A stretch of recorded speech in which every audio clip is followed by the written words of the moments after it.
आप देख रहे हैं एसएनसी आवाज़ सैफी अब्बास के साथ। नमस्कार, एसएनसी आवाज़ में एक बार फिर आपका स्वागत है। सिंगरौली एसपी निवेदिता गुप्ता का ट्रांसफ़र छिंदवाड़ा हो गया है और अब मनीष खत्री सिंगरौली के नए एसपी होंगे और आज वो कार्यभार भी संभाल रहे हैं। लेकिन सबसे बड़ी बात यह है कि एसपी निवेदिता गुप्ता का कार्यकाल काफ़ी सुर्खियों में रहा। एक तरफ लोगों को ये कहना था कि उनके कार्यकाल में जो डीजल माफिया, कबाड़ माफिया और नशे से जुड़े हुए लोग, ये तमाम लोग काफ़ी अच्छे तरीके से पनप रहे थे। एक तरफ तो उनके द्वारा एक टीम गठित की गई थी जो क्षेत्र में चारों तरफ निगरानी करती थी, लेकिन उसके बाद भी अगर इस तरह के लोग फल फूल रहे थे, इनका अवैध काम बढ़ रहा था, जनता परेशान थी, तो निश्चित है कि उंगलियां तो ज़रूर उठेगी। और जब भी कोई नया पुलिस अधीक्षक ज्वाइन करता है, प्रभार संभालता है, तो हर किसी की नज़र इस चीज़ पर रहती है कि वहाँ पर माफियाओं का क्या होगा। क्या वो एक बार फिर से अपना पैर पसारेंगे या वो फरार हो जाएंगे, जमींदोज हो जाएंगे, क्योंकि हर किसी को ये उम्मीद रहती है कि उनके क्षेत्र में अमन व चैन कायम रहे। एसपी निवेदिता गुप्ता के कार्यकाल में बहुत सारी बातें हो रही थीं और एक तरफ ऐसा लग रहा था कि अपराध नियंत्रण में वो प्रभावी कार्रवाई कर रही हैं, लेकिन थाने और चौकी क्षेत्र में भी जिस तरह से एक अलग तरह की टीम गठित की गई थी जो आसपास के ऐसे लोगों पर नज़र रखी हुई थी जो अवैध काम में लिप्त थे, लेकिन उसके बाद भी अगर इस तरह के लोग सर चढ़कर बोल रहे थे, चीज़ें लगातार विवादित हो रही थी, चोरियां और अपराध का ग्राफ बढ़ रहा था,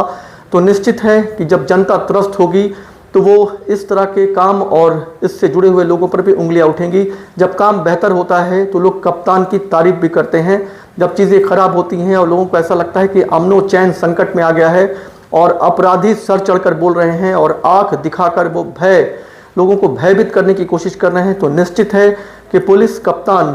पर भी इसके छींटे ज़रूर जाएंगे। एसपी निवेदिता गुप्ता के कार्यकाल पे लोगों की जो राय है वो बटी हुई है। कुछ लोगों का कहना है कि अपराध नियंत्रण में जिस तरीके से वो तमाम चीज़ों को देख रही थी, निश्चित है कि वो कुछ प्रभावी सा लग रहा था, लेकिन बहुत सारे ऐसे लोगों का कहना था कि एक तरफ ऐसा लगता तो ज़रूर था कि अपराध नियंत्रण के लिए उन्होंने टीम गठित किया है। थाने और चौकियों के ऊपर भी एक ऐसी टीम है जो उस क्षेत्र में अपराध करने वालों पर नज़र रख रही है, लेकिन उसके बाद भी अगर वहाँ पर अपराध करने वाले माफिया सक्रिय दिखाई दिए तो ये टीम वहाँ पर क्या कर रही थी, इस पर भी लोग तरह तरह की बातें ज़रूर कर रहे हैं। अब नए पुलिस कप्तान जो 2016 बैच के हैं, मनीष खत्री, इनसे लोगों को काफ़ी उम्मीद है। सिंगरौली ज़िले में वैसे भी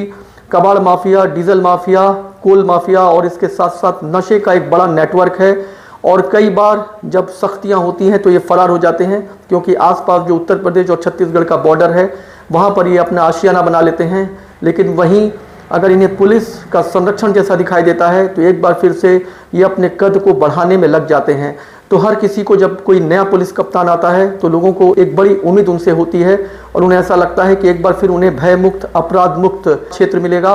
और जब यही कुछ दिनों के बाद एक अलग तरह का अपराध यहाँ पर दिखाई देता है और ऐसा लगता है कि अपराधियों का बोलबाला है, अपराध सर चढ़कर बोल रहा है, तो लोगों को ऐसा लगता है कि आखिर पुलिस कप्तान क्या कर रहे हैं। अब देखना है कि नए एसपी इस पर कितने खरे साबित होते हैं और क्या एक बार फिर से जो अपराधी यहाँ पर अपना सर उठाए हुए हैं, जो पनप रहे हैं, जो अवैध व्यापार पनप रहा है, क्या वो जमींदोज होंगे, क्या वो फरार होंगे, क्या क्षेत्रीय जनता को एक बार अमनो चैन का माहौल मिलेगा, इस पर हर किसी की नज़र है। एसपी निवेदिता गुप्ता का छिंदवाड़ा ट्रांसफ़र हो गया है, उनकी कई चीज़ें लोगों को याद आएगी। एक तरफ वो जहाँ पुलिसिंग के बीच में एक भय उन्होंने कायम किया हुआ था और बहुत जल्दी ही लाइन अटैच और तमाम तरह की चीज़ें देखने को मिल रही थी, लेकिन उसी जगह पर जब अपराध होता हुआ दिखाई देता था तो ऐसा लगता था कि आखिर यहाँ पर जो थाने और चौकियों से जुड़े हुए लोगों को वो लाइन अटैच कर रही हैं, तो आखिर अपराधियों को वो उस लाइन के बाहर क्यों नहीं कर रही हैं, बॉर्डर के दूसरी तरफ क्यों नहीं खदेड़ रही हैं, इस पर भी लगातार उंगलियां उठती रही हैं। नए एसपी का कार्यकाल किस तरह से होगा और उनकी सख्तियों के बाद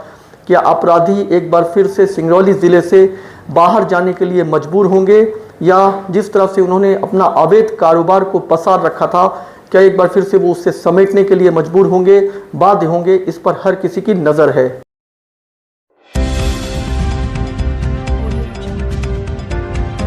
आप देख रहे हैं एसएनसी आवाज़ सैफी अब्बास के साथ।